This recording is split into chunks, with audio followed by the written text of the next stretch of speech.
बोलो गुरुदेव भगवान की जय। प्यारे कृष्ण कन्हैया लाल की जय।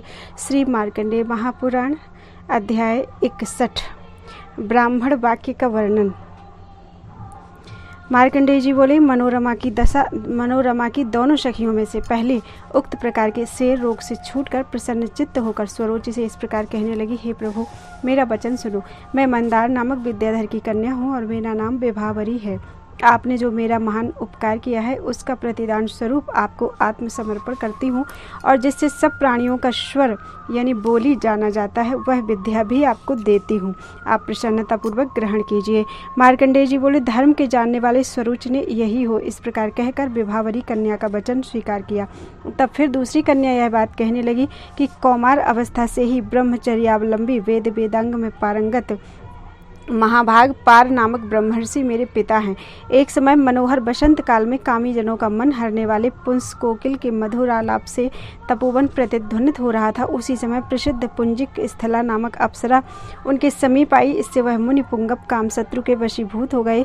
इसके उपरांत उनके सहवास और उस अप्सरा के गर्भ से इस महाचल में ही मेरा जन्म हुआ है। अनंतर सर्प श्वापद यानी हिंसक जंतु युक्त इस निर्जन वन में भूमि के ऊपर ही मुझको अकेली छोड़कर माता चली गई। फिर एक महात्मा गंधर्व मुझको ले जाकर पालन करने लगे। वहाँ शुक्ल पक्ष में बढ़ती हुई चंद्रमा की कला से परिपुष्ट होकर मैं वृद्धि पाने लगी, किंतु कृष्ण पक्ष में जब चंद्रमा की कला का क्षय होता है तब मेरा क्षय नहीं होता। यह देखकर उस प्रतिपालक गंधर्व ने मेरा नाम कलावती रखा। कुछ समय पीछे एक दिन अली नामक असुर ने आकर महात्मा पिता से मुझको मांगा, और उन्होंने जब उसको नहीं दिया तब उसने रात्रि में सोते हुए मेरे पिता को मार डाला। मैं उस दुख से दृढ़ प्रतिज्ञ होकर आत्मघात करने में उद्यत हुई। तब शंभु पत्नी सती ने निवारण करके कहा, हे सुब्रु, शोक मत करो। स्वरोचि नामक एक महाभाग तुम्हारे भर्ता होंगे तथा उनका पुत्र मनु होगा, जो हे सुबह संपूर्ण निधियां सदैव तुम्हारी आज्ञा का प्रतिपालन करेंगी और तुम्हें अभिलषित वित्त आदि प्रदान करेंगी। किंतु हे वत्से, जिस विद्या के प्रभाव से निधिगण आज्ञानुवर्ती होगा वह महापद्माभिपूजिता पद्मिनी नामक विद्या मुझसे ग्रहण करो। सत्यपरायण दक्ष सुता सती ने मुझे यह बात कही है कि वह कभी मिथ्या नहीं कहेंगी। अतएव आप निसंदेह वही स्वरोचि हैं। मैं आपको देह प्राण और वह विद्या देती हूँ। आप मेरे प्रति प्रसन्न होकर ग्रहण कीजिए। मार्कंडेय जी बोले, तदनंतर स्वरोचि ने कलावती से यही हो इस प्रकार अंगीकार वचन कहा। फिर स्निग्ध दृष्टि द्वारा विभावरी और कलावती दोनों की अनुमति पाकर देवकांति स्वरोचि ने उनका भी पाणी ग्रहण किया। विवाह के समय देवतूर्य अर्थात समस्त देववाजे बजने लगे और अप्सरागण नृत्य करने लगी। श्री मार्कंडेय पुराण में स्वारोचिष मनवंतर नामक 61वां अध्याय पूरा हुआ। बोलो वृंदावन बिहारी लाल की जय। अध्याय 62 ब्राह्मण वाक्य का वर्णन। मार्कंडेय जी बोले, तदनंतर अमरकांति स्वरोचि अपनी पत्नियों के संग उस मलयाचल के रमणीय कानन और निर्झर स्थानों में विहार करने लगे। निधियां पद्मिनी विद्या की बसवर्ती होकर उपभोग करने के लिए विविध रत्न मधुर मध्य माल्य वस्त्र गहने सुगंधित अनुलेपन आसन रजत कांचन कमंडल सुवर्ण निर्मित विविध पात्र और दिव्य बिछौने से युक्त विविध सैया इत्यादि द्रव्य उनकी इच्छानुसार देने लगी। स्वरोचि दिव्य गंधादि वासित और रत्नादि से प्रकाशित पर्वत प्रदेश में तीनों भार्या के सहित रमण करने लगी। स्वर्ग के समान मनोहर उस पर्वत श्रेष्ठ में विहार करती हुई उक्त पत्नियां भी अत्यंत आह्लादित हुई। उस काल स्वरोचि उनकी पत्नियों का ऐसा प्रणय देखकर उन्हीं के समान प्रणयानुरागिणी एक कलहंसी ने जलस्थ दूसरी चक्रवाकी से कहा, यह जो युवक स्त्रियों के सहित इच्छानुसार समस्त भोगों को भोग रहे हैं यही पुण्यवान और धन्य है। जगत में रूप यौवनशाली ऐसे पुरुष अनेक हैं जिनकी पत्नी रूपवती नहीं है, किंतु पति और पत्नी दोनों ही सुंदरता से विभूषित हों ऐसे दाम्पत्य अत्यंत विरले हैं। कोई पत्नी अपनी कांता में अनुरक्त और कोई पत्नी कांत के प्रति अनुरागिनी है, किंतु परस्पर में समान अनुराग करने वाले स्त्री पुरुष अत्यंत दुर्लभ है। अतः पत्नियों के प्रियतम वह युवक धन्य और इनकी प्रियतमा ये पत्नियां भी धन्य हैं, क्योंकि इस जगत में जो धन्य है उनका ही इस प्रकार परस्पर अनुराग उत्पन्न होता है।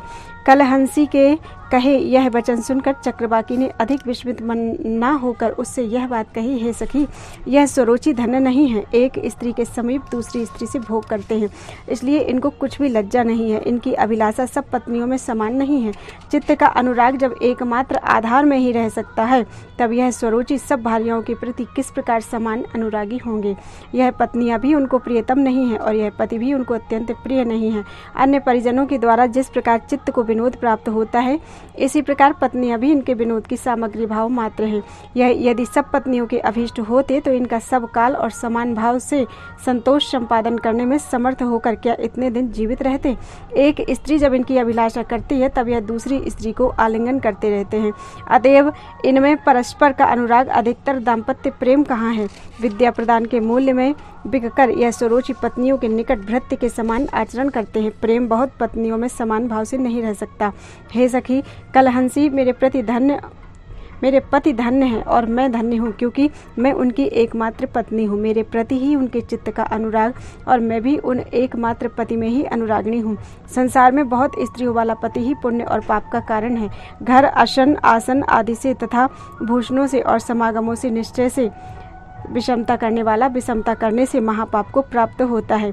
बड़ी को छोटे भाव से और छोटी को बड़ेपन के भाव में प्राप्त करें और गुरु को दक्षिणा रूप वर देकर जैसे और संविधाओं से होम करना है, विवाहिता स्त्री के सहित नित्य नैमित्तिक क्रिया करनी चाहिए। अन्य भाव से करने पर मनुष्य पापी होता है। मार्कंडेय जी बोली, जब सब जीवों की बात समझने वाले अपराजित स्वरोची उनके इस प्रकार वचन सुनने से लज्जित होकर चिंता करने लगे। इसने जो कहा वह सत्य है, कुछ भी मिथ्या नहीं है। तो भी पत्नियों के सहित महाशैल में विहार करते करते स्वरोची को 100 वर्ष बीत गए।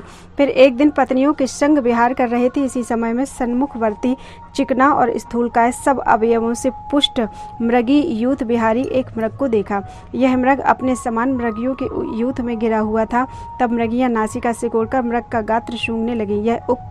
यह देखकर उक्त मृग उनसे बोला, हे मृगियों, तुमने लज्जा का त्याग किया, इससे अन्यत्र गमन करो। हे सुलोचनाओं, मैं स्वरोची नहीं हूँ और स्वरोची के समान मेरा स्वभाव भी नहीं है। स्वरोची के समान अनेक निर्लज्ज मिलेंगे, उनके निकट जाओ। एक स्त्री अनेक पुरुषों की अनुगत होने से जिस प्रकार वह जन समाज में हास्यास्पद होती है, इसी प्रकार एकमात्र पुरुष अनेक रमणियों से भोग दृष्टि से देखा जाकर हास्यास्पद होता है। उस पुरुष की नित्य धर्म क्रिया की हानि होती है। वह पुरुष एक भार्या के सहित संगत होकर अन्य भार्या संगम की सदा ही कामना करता है। अतएव परलोक परांगमुख ऐसा स्वरोची के स्वभाव संपन्न अन्य जो कोई हो उसकी कामना करो, तुम्हारा मंगल हो। मैं स्वरोची के तुल्य नहीं हूँ। श्री मार्कंडेय पुराण में स्वरोचिष मनवंतर नामक 62वां अध्याय पूरा हुआ। अध्याय 63 ब्राह्मण वाक्य का वर्णन। मार्कंडेय जी बोले, उक्त मृगांगना हरिण के द्वारा इस प्रकार निराश हुई। तब यह सब सुनने के बाद स्वरोची अपने आप को पतित जानने लगे। हे मुनिषत्तम, उन्होंने चक्रवाकी और मृग के द्वारा इस प्रकार निंदा को प्राप्त होकर और मृग का आचरण देख अपने को निंदित जान पत्नियों के त्याग की अभिलाषा की, किंतु पत्नियों के शहद होते ही फिर काम प्रवृत्ति बलवती होने से उनका वैराग्य नष्ट हो गया और इसके बाद भी उनके संग 600 वर्ष पर्यंत विहार किया। किंतु उदार बुद्धि स्वरोची पत्नियों के सहज जब विषय भोग करते, तब स्वयं धर्म पथ में रहकर समस्त धर्माश्रित क्रिया यथाविहित संपन्न करते थे। अनंतर विजय, मेरुनंद और प्रभाव नामक स्वरोची के 3 महाबलवान पुत्र हुए। इंदिवर विद्याधर की कन्या मनोरमा के गर्भ से विजय, विभावरी के गर्भ से मेरुनंदन और कलावती के गर्भ से प्रभाव का जन्म हुआ। सर्वभोग संपादनी पद्मिनी नामक विद्या के प्रभाव से पिता स्वरोची ने 3 पुर निर्माण किए। पूर्व दिशा में कामरूप पर्वत के ऊपर बना हुआ विजय नामक श्रेष्ठ पुर विजय नामक पुत्र को प्रदान किया। फिर उत्तर दिशा में अत्यंत ऊंची दीवार प्राकार से संयुक्त नंदवती नामक विख्यात पुरी मेरुनंद को और दक्षिण पथ स्थित ताल नामक पुर कलावती के पुत्र प्रभाव को दिया। हे विप्र, उक्त पुरुष श्रेष्ठ इस प्रकार तीनों पुत्रों को तीनों पुर में स्थापित करके पत्नियों के सहित अत्यंत मनोहर प्रदेश में विहार करने लगे। एक समय उन्होंने धनुर्धारी होकर वन में विहार करते करते अति दूर स्थित बराह को देखकर धनुष खींचा। इसी समय में एक हरिणी आकर उनसे बार बार कहने लगी, यह बाण मेरे प्रति चलाओ, मेरे ऊपर प्रसन्न हो। इस बाराह का मारना निष्फल है, शीघ्र मेरे प्रति बाण चलाओ। आपका चलाया हुआ बाण मेरे दुख से रक्षा करेगा। स्वरोची ने कहा, तेरा शरीर रोगी दिखाई नहीं देता, तो फिर तू किस कारण प्राण त्याग करने की इच्छा करती है? मृगी बोली, जिसका हृदय अन्य स्त्री में आसक्त है, मेरा चित्त उसी के प्रति आसक्त हुआ है, अतएव उसके ना पाने से मृत्यु ही मेरे इस रोग की औषधि है, दूसरा उपाय क्या है? स्वरोचि ने कहा, हे भीरु, कौन तेरी अभिलाषा नहीं करता? किसके प्रति तू अनुरागिनी हुई है, जिसको ना पाने से प्राण त्याग करने का संकल्प किया है? मृगी बोली, मैं आपकी ही इच्छा करती हूँ, आपका मंगल हो, आपने ही मेरा चित्त हरण किया है, इस कारण मैं मृत्यु की अभिलाषा करती हूँ, आप शीघ्र मेरे प्रति बाण चलाइए। स्वरोचि ने कहा, तू चंचला पांगी मृगी है और मैं मनुष्य रूपधारी हूँ, अतः मेरे समान मनुष्य का तुम्हारे संग किस प्रकार संयोग होगा? मृगी बोली, यदि मेरे प्रति आपका चित्त सानुराग हुआ है तो मुझे आलिंगन कीजिए, यदि आपका चित्त साधु ना हो तो मैं अपनी इच्छा अनुसार कार्य संपादन करूंगी, इससे आपके द्वारा मैं अति सम्मानित होंगी। मार्कंडेय जी बोले, अनंतर स्वरोचि ने उस हरिणांगना को आलिंगन किया। उनके आलिंगन करते ही वह मृगी तत्काल दिव्य देह धारणी कामिनी हो गई। इससे स्वरोचि ने अत्यंत आश्चर्य युक्त होकर, तुम कौन हो?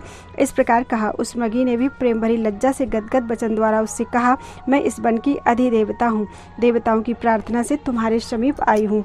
हे महामते, मुझ में मनु उत्पन्न करना तुम्हारा कर्तव्य है, मैं तुम्हारे प्रति अनुरागिणी हूँ, मुझ में वह भूलोक परिपालक पुत्र उत्पन्न कीजिए। यह मैंने देवताओं के वचनानुसार कहा। मार्कंडेय जी बोले, अनंतर स्वरोचि ने उस वन देवता के गर्भ से तत्काल सर्वलक्षण युक्त आत्मतुल्य तेजस्वी पुत्र उत्पन्न किया। तब उस पुत्र का जन्म होते ही समस्त देवबाजे बजने लगे, गंधर्वपति गान करने लगे और अप्सराओं के यूथ नाचने लगे। दिशाओं के हाथी जल कर सिंचन करने लगे एवं तपोधन ऋषिगण और देवतागण चारों दिशाओं में पुष्प वृष्टि करने लगे। उस बालक के तेज से संपूर्ण दिशा प्रकाशमान हुई थी। ऐसी अंग की द्युति देखकर पिता स्वरोचि ने पुत्र का द्युतिमान यह सार्थक नाम रखा। यह द्युतिमान बालक महाबली पराक्रमी हुआ। स्वरोचि का पुत्र होने के कारण उस महाबली द्युतिमान नामक बालक का स्वरोचिस यह नाम भी हुआ। फिर किसी समय रमणीय गिरि निर्झर में विचरण करते करते उक्त स्वरोचि ने निज पत्नी के सहित एक हंस को देखा। वह हंस अभिलाषा युक्त हंसी से बार बार कहने लगा, हे जलचरी, मन को निवृत्त कर, तेरे संग मैंने बहुत काल तक विहार किया है, सदा तुम्हारे संग भोग करने से क्या लाभ होगा? अब वृद्ध अवस्था उपस्थित है, यह तुम्हारे और मेरे दोनों के विषय वासना त्यागने का समय है। हंसी बोली, भोग का काला काल क्या, देखो यह जगत सर्वभोगमय है, क्योंकि संयतात्मा ब्राह्मणगण भोग के ही निमित्त ही यज्ञ करते हैं और ज्ञानी पुरुष दृष्टादृष्ट भोगों की कामना करते हुए दान और पूर्त धर्म यानी बापी कूप देव मंदिर निर्माण का अनुष्ठान करते हैं। संयतात्मा और विवेकी मनुष्यों का भी जब भोग ही कर्मफल है तो तिर्यक जाति के पक्ष में फिर कहना ही क्या है? अतः भोग की तुम किस कारण से इच्छा नहीं करते? हंस ने कहा, जिनका चित्त भोग में आसक्त नहीं है, उनकी मति परमात्मानुगामी है। बंधु वर्ग के सहित संगति वाले मनुष्य की क्या कभी वैसी मति हो सकती है? पुत्र मित्र और स्त्री में आसक्त प्राणीगण सरोवर के कीचड़ में डूबे हुए वन हाथी के समान दुख को प्राप्त होते हैं। हे भद्रे, बाल्य अवस्था से कामाशक्त स्नेह रूपी सजल कीचड़ में डूबे हुए जात संग यानी विषयानुरागी स्वरोचि को क्या तुमने नहीं देखा? यौवनवती भार्या और पुत्र तथा नातियों में निमग्न हुए स्वरोचि से मन का किस प्रकार उद्धार होगा? हे जलचरी, मैं स्वरोचि के समान स्त्रीगणों के वशीभूत नहीं हूँ, मैं ज्ञानवान हूँ, अब भोग से निवृत्त हुआ हूँ। मार्कंडेय जी बोले, खग के कहे इस प्रकार वचन सुनकर स्वरोचि तीनों भार्या के सहित तपस्या करने के लिए तपोवन में चले गए। वहाँ उदार बुद्धि स्वरोचि ने पत्नियों के सहित घोर तपस्या का आचरण करके संपूर्ण पापों से मुक्त होकर विमल लोक यानी स्वर्ग आदि में गमन किया। श्री मार्कंडेय पुराण में स्वरोचि मनवंतर नामक 63वां अध्याय पूरा। अध्याय 64 स्वारोचिष मनवंतर का वर्णन। मार्कंडेय जी बोले, अनंतर भगवान ने द्युतिमान या स्वारोचिष नामक प्रजापति को मनु बनाया या उनका मनवंतर सुनो। हे क्रौष्ट के, उस स्वारोचिष मनवंतर में जो देवता मुनि और मनुपुत्र भूपालगढ़ थे उनका मैं वर्णन करता हूँ, तुम मुझसे श्रवण करो। हे द्विज, उस स्वारोचिष मनवंतर में देवगण पारावत और तुषित नाम से तथा इंद्र विपश्चित नाम से विख्यात थे। ऊर्जा स्तंभ, प्राण दत्त, अति ऋषभ, निश्चर और अर्ववीर नाम से विख्यात सप्तऋषि थे। महात्मा स्वारोचिष मनु के चैत्र और किम पुरुष इत्यादि महावीरवान 7 पुत्र पृथ्वी पालक थे। जितने दिन तक उनका मनवंतर था तब तक उनके वंश के राजाओं ने सब पृथ्वी को भोग किया। मनवंतरों में स्वारोचिष मनवंतर दूसरा है। इन स्वारोचि का चरित्र और स्वारोचिष मनु का जन्म श्रद्धा सहित सुनने पर मनुष्य पापों से छूट जाता है। श्री मार्कंडेय पुराण में स्वारोचिष समाप्ति नामक 64वां अध्याय पूरा हुआ। बोलो वृंदावन बिहारी लाल की जय।